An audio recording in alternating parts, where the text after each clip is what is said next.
नमस्कार। आज हम बात कर रहे हैं सीवेज ट्रीटमेंट प्लांट्स की, मतलब एसटीपी की। ये कैसे काम करते हैं, इनका रखरखाव कैसे होता है। हमारे पास ना एक पूरा एसओपी डॉक्यूमेंट है, एसओपी 034। तो इसी के जरिए समझेंगे कि गंदे पानी को साफ करने का ये पूरा प्रोसेस आखिर है क्या।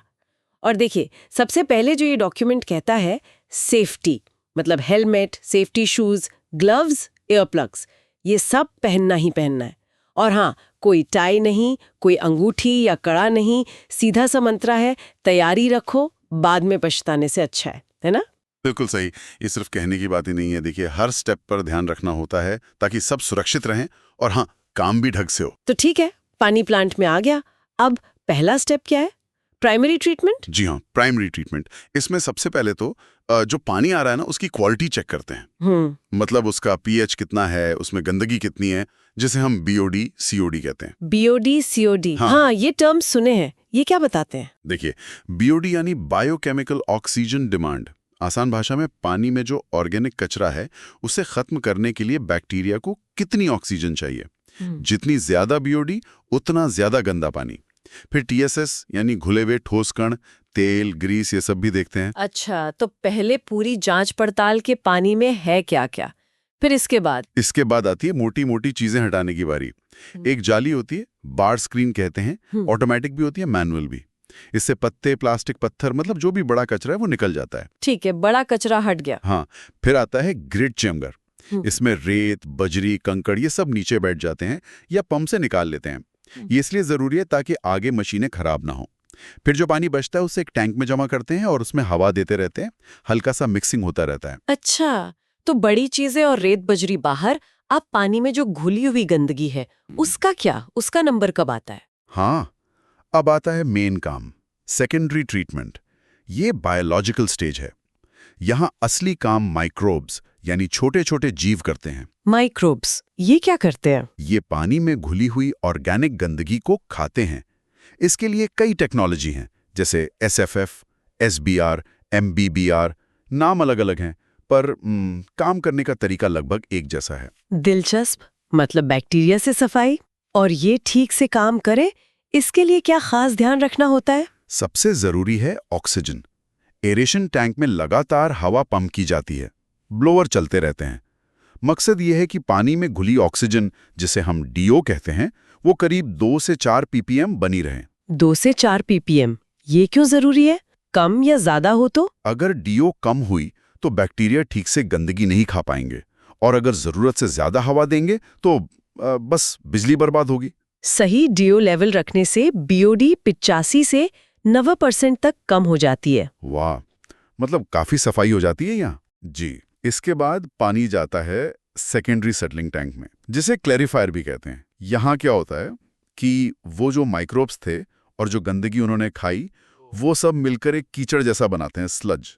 वो भारी होके नीचे बैठ जाता है। अच्छा, तो स्लज नीचे बैठ जाता है, पर कभी-कभी पानी ऊपर से भी गंदा दिखता है, या स्लज तैरता रहता है, ऐसा क्यों? हाँ, ये हो सकता है। इसका मतलब है कि स्लज ठीक से बैठ नहीं रहा। तब हमें चेक करना पड़ता है कहीं पानी का फ्लो रेट ज्यादा तो नहीं, हवा ठीक से पहुंच रही है या नहीं, स्लज को निकालने में देरी तो नहीं हो रही। अगर तैरता हुआ स्लज काला पड़ गया है तो मतलब उसे और जल्दी जल्दी निकालने की जरूरत है। यहाँ हम टीएसएस भी चेक करते हैं। शुरू के मुकाबले 60-80% कम होना चाहिए। समझ गई। तो बायोलॉजिकल सफाई हो गई, स्लज भी बैठ गया, अब पानी लगभग साफ है। काफी हद तक, पर अभी काम बाकी है। अब आता है टर्शरी ट्रीटमेंट, मतलब फाइनल पॉलिशिंग। वो जो स्लज क्लैरिफायर में जमा हुआ था ना, उसे पहले एक होल्डिंग टैंक में डालते हैं, फिर मशीन से उसका पानी निचोड़ते हैं, जिसे डी वाटरिंग कहते हैं। और जो ठोस बचता है उसे रोज डिस्पोज करते हैं। और पानी का क्या, जो ऊपर से साफ पानी मिला था क्लैरिफायर से? उस पानी को डिसइंफेक्ट करना होता है, मतलब कीटाणु मारने होते हैं। इसके लिए उसमें सोडियम हाइपोक्लोराइड मिलाते हैं, इतना कि फ्री रेजिडुअल क्लोरीन यानी एफआरसी 0.3 से 0.5 पीपीएम तक रहे। कीटाणु मर जाएं पर ज्यादा क्लोरीन भी ना हो। ठीक है, डिसइंफेक्शन हो गया, फिर फिल्ट्रेशन भी होता है शायद? बिल्कुल।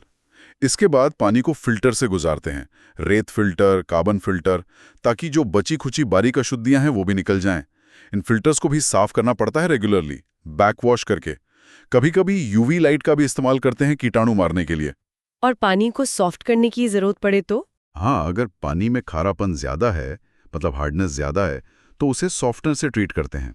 इसमें नमक का घोल इस्तेमाल होता है रेजिन को रिचार्ज करने के लिए।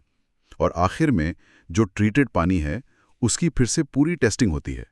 PH, BOD, COD, TSS, hardness, FRC, सब कुछ मानकों के अंदर होना चाहिए। बाप रे, ये तो वाकई काफी लंबा और डिटेल्ड प्रोसेस है, मतलब लगातार निगरानी रखनी पड़ती होगी। बिल्कुल, रोजाना चक्कर लगा के देखना पड़ता है कहीं टैंक लीक तो नहीं कर रहा, कोई गैस तो नहीं जमा हो रही, कोई अजीब गंध तो नहीं आ रही, वायरिंग ढीली तो नहीं है, सब कुछ। और हाँ, ये सारे पंप और मशीनें चलाने की इजाजत सिर्फ ट्रेन्ड ऑपरेटर या सुपरवाइजर को ही होती है। तो हमने देखा कि ये सीवेज ट्रीटमेंट कोई आसान काम नहीं है। फिजिकल, बायोलॉजिकल, केमिकल, कितने सारे स्टेप्स हैं और हर कदम पर बहुत ध्यान और रख रखाव की जरूरत है। वो जो शुरू में कहा था, तैयार रहें और रोकें, वो बात बिल्कुल सही बैठती है यहाँ। जी हाँ, बिल्कुल। ये सिर्फ एक एसओपी फॉलो करना नहीं है, ये हमारी जिम्मेदारी है पर्यावरण के प्रति। हम जो पानी वापस नदियों या जमीन में छोड़ रहे हैं वो साफ होना चाहिए। और ये सोचना भी अहम है कि जिन जगहों पर ये सुविधाएं नहीं हैं, वहाँ पानी की गुणवत्ता, लोगों की सेहत और पूरे इकोसिस्टम पर कितना बुरा असर पड़ता होगा। शायद हम रोज इस बारे में नहीं सोचते, पर इन प्लांट्स का महत्व बहुत ज्यादा